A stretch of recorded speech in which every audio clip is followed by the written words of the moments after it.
everybody, and welcome to Epic Everyday. I'm Liz Frerichs, and this is my husband, Evan. Hi there. Happy Thursday. Woo! You just love all the days, don't you?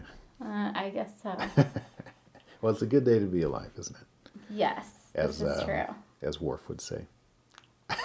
No, he would not. He would say it's a good day to die. What are you talking about? He needs the CSCs. Clearly, you do not know your Klingon. Or clearly, I just like to misquote Klingon or Star Wars. Oh my goodness! Yep. I'm gonna smack you Moving if you on. start talking about Star Wars. It's not Star Wars, it's Star Trek. All right. Sorry, all you geeks out there. This is an important thing. Yep.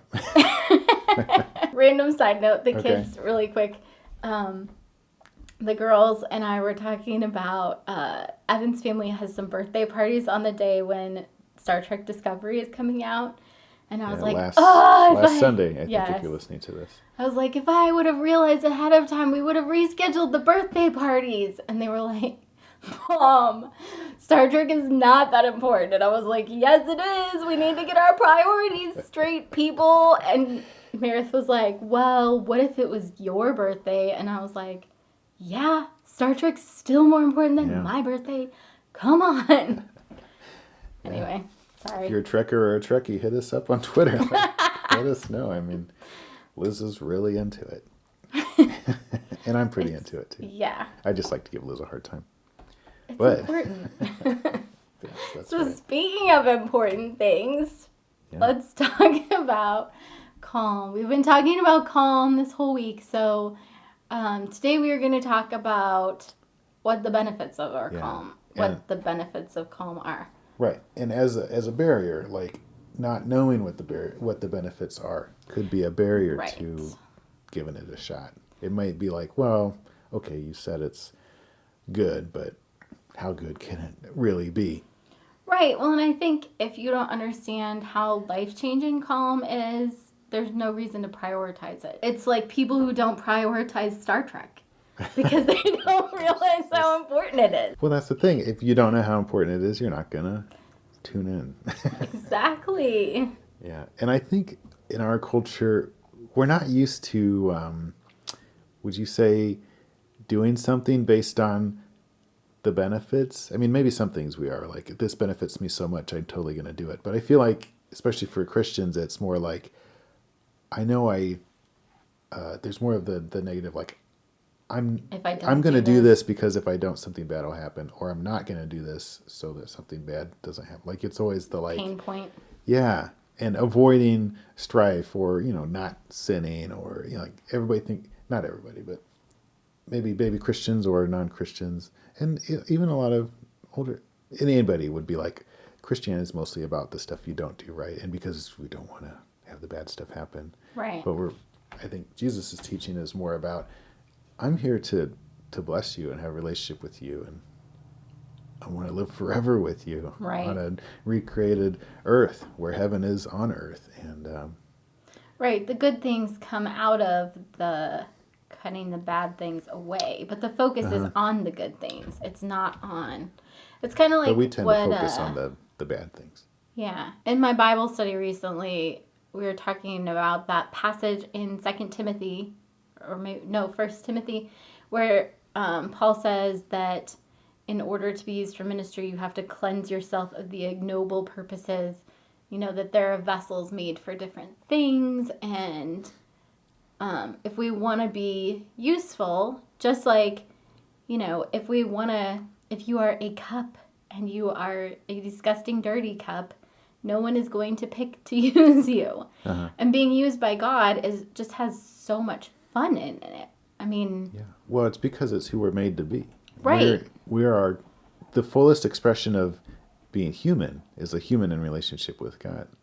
Right. And because God, the way that he uses us is he knows us inside and out. He knows what's perfect for us. And so when he's like, hey, here's what I've called you to do, it's the stuff that you would do even if you weren't getting paid kind of thing. Like, it's the stuff that is it's just so fun. I mean, it's hard, Yeah. but it's so life-giving that it's energizing and Yeah. it's Life giving. It's productive in an actual productive way, not just in a busy, busy way. yeah, I actually was thinking about the pain point thing too. And I think a lot of the time, like for instance, if your doctor said, hey, you have this terminal illness, but it wouldn't have to be terminal if you started sleeping 20 hours a day or Sure, whatever if you changed your diet. I mean, we'd all jump all over that. if So, the right, yeah, if we respected the authority enough to, right. but yeah, I think we would. Although people still smoke, and everybody knows the dangers of that. Like sometimes the like your life will be so much better if only. Sometimes it Right. still doesn't sink in. So, if we were going to talk about the awesomeness of calm, what would your top awesomeness be? I think it would be greater peace, greater contentment, Yeah. and people want that. We want to be at peace with the people around us and the world around us and with our God. And if we're in frantic mode, we're not. Yeah. If we're the ones in charge of being productive, we're in control, and then we're not in submitting to God anymore. We're kind of going rogue at that point, even though Right. we're like going rogue doing all this important stuff. Right. Yeah. I guess I kind of think of just, I definitely, I agree with the peace thing. And then just room to breathe. Like, for me, that's such a huge thing. Like we were talking about yesterday. I am a go, go, go, go, go, go, go Couple more person. goes, yeah. Yeah. So just having room to breathe is so amazing. But how, you didn't always want that, did you? Or did you always? I guess maybe you did. You're I like, if think I do deep 1,000 down, things today, I'll right. breathe tonight, like you Right, it said was yesterday. always right. It was always like I want to get to that point where I can just breathe. So you're saying You I can't know? take a break unless I get a certain amount of things done. Right. You're holding yourself to this impossible standard. Exactly. So adding calm into it, it almost is like. Anyway, there's some movie that I cannot think of where the character, everything is kind of moving in slow motion around them. Star Trek. That is one in Insurrection. There's that Oh part where yeah. Picard slows down time and where Anish slows down time and Oh they yeah. can move things around or in Tomb Raider, Hmm. when time is kind of frozen and she can move objects around and so she can change how things are happening because everyone else is responding slower than what Hmm. she's outside of that time bubble. I think those So are the only two movies that have played with that concept. It's an interesting idea. Go yes. ahead. So anyway, this idea that when we're calm, because we are out of fight or flight and we're in creative mode, that it gives us greater mobility. We can respond better regardless of how crazy the situation is. It creates that room to breathe just by changing our heart attitude, Yeah. regardless of what our circumstances are like. Hmm. Yeah, definitely. Are you like me though? Like so I've experienced that with calm, and it's a priority for me, and yet I still struggle with making the time to meditate. No, honey, I'm not like that at all. So it's not like once you realize the benefits, you're home free. It's still a No, you struggle for still some have to reason. keep. It's bizarre. Well, I mean, it's kind of like Tai Chi walking. You start, that's where you put all your weight in one leg, and then you put all your weight in the other leg. You're always Hmm. balanced in one foot. And one foot is always empty. Like you can pick it Yeah, up off the floor at any given that time. gives you more mobility because that foot can step forward or back or side, Right. So when you first start learning the Tai Chi walk, you walk so slow. But and after it's you've so been, boring when you do it for 20 minutes straight. whatever, Well, I mean, it's awkward for new people to in the class. I guess.